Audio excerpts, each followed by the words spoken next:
In the earlier class, we understand how we can implement the inheritance between to the class to class. Now, in this video, we will try to understand how we can inherit it between to the two interfaces.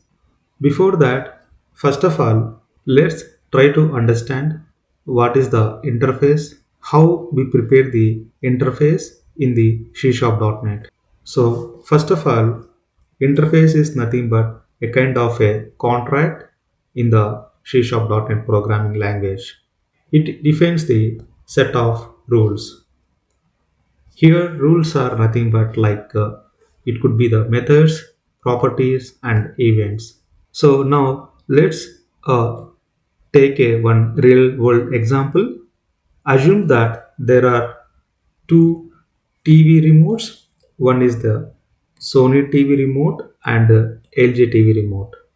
Both remotes have the same features such as the power on, power off, and you can say increase the volume, decrease the volume, and change the channel like that. These features are the common regardless of the brand.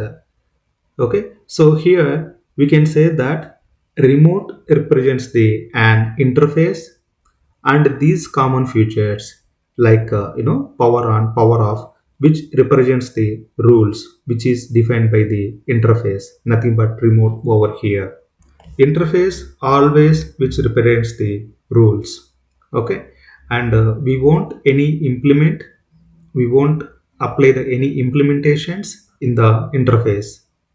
So the main key points of the interface in the sense, always interface only declare the methods, and it won't implement the how the method should works.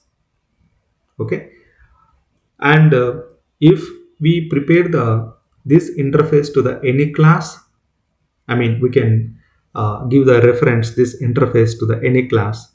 So once if you refer this interface to the any class, thus class should agree, and then whatever the methods of the interface should be implemented in that class. And a class can implement the multiple interfaces, means a class can referred by the multiple interfaces. Once interface is configured into the class, anyway you should implement the those rules into that class.